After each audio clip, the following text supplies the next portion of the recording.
Hey guys, Big Jim here. If you're afraid of the dark and no electricity, leave now. If you're brave, come with me into the dungeon. Because you think you're brave? Do you? You really think you're that brave?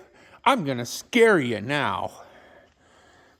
All right, we got the back of the radiator off. Back of the forklift off.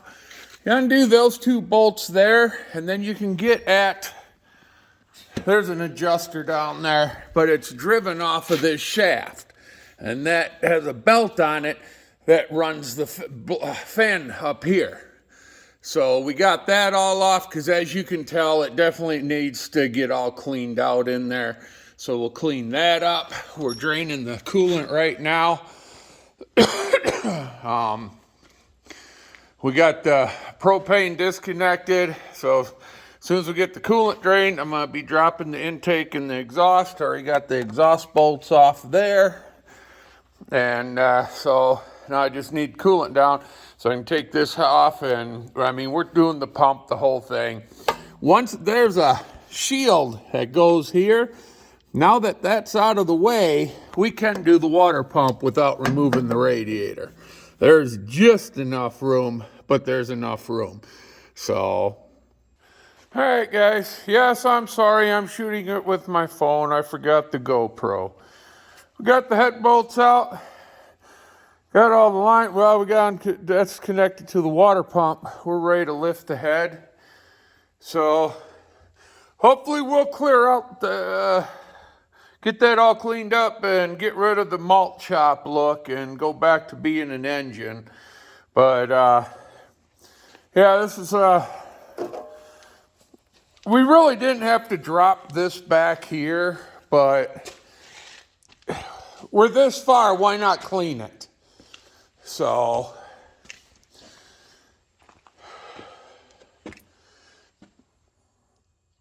I wish we had, I might bring my, well, we ain't got water here. I wish we did. Man, it'd be nice just to pressure wash the hell out of this shit, but, the whole side, everything, but, it is what it is. So, all right, I'm going to call it a night, I think. It's like 9:30, so I'm going to call it a night. I'll be back at it tomorrow and get the head lifted off, and I will try and remember to bring the GoPro. Oh, this was kind of a blessing in disguise. Lower alternator mounts broke. So it's kind of a good thing we're doing this now, because just something else I can fix. But we're gonna replace some of the coolant hoses. That one was totally rotted. So we're gonna replace that. We're gonna do an oil change on it. Okay, we are on the GoPro. This is where we left off. It's still all tore apart. We did get the head off. I just got back with the head. So there's the motor, old head gasket, all the parts. Anybody who's done this, they know.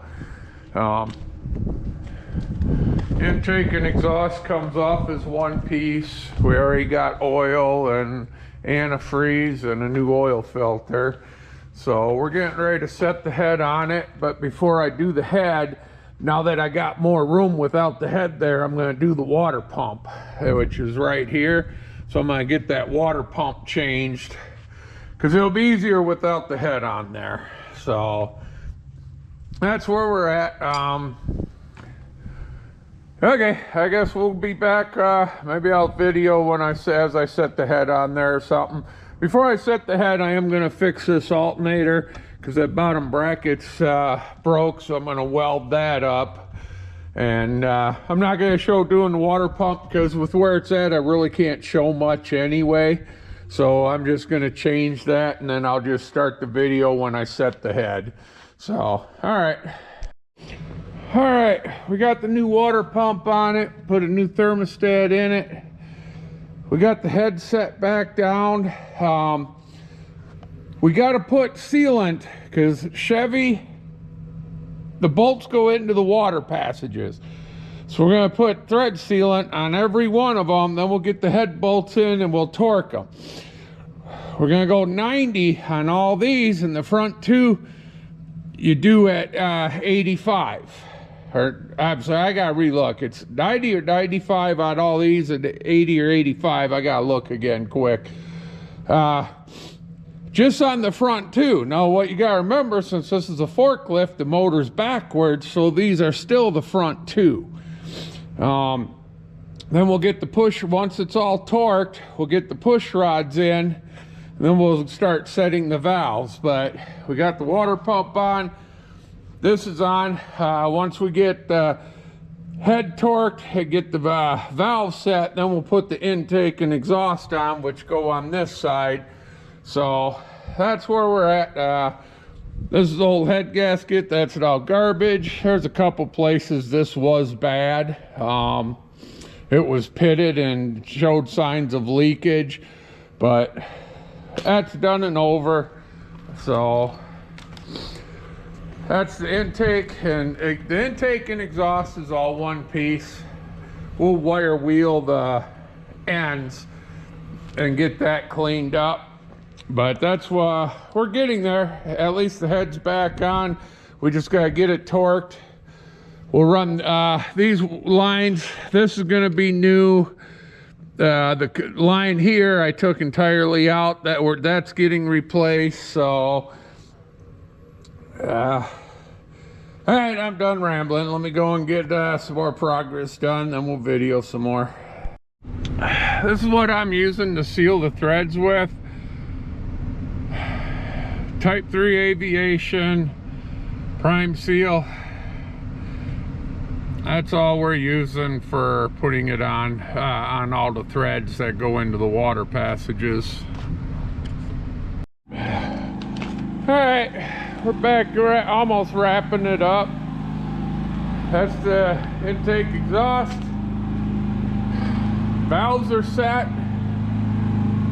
New alternator belts on. Get some better light here.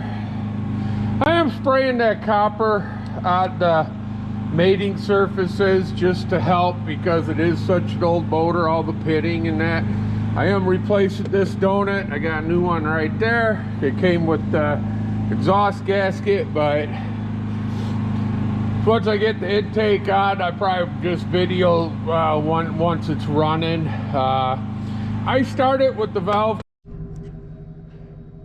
All right, guys. She's all buttoned up, all put together.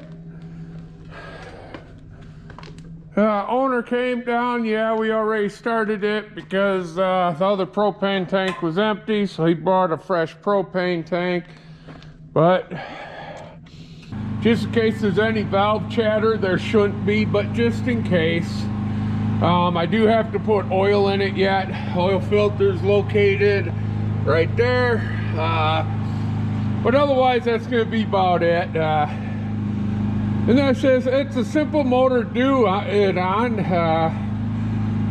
So we'll be back when we're ready to start it.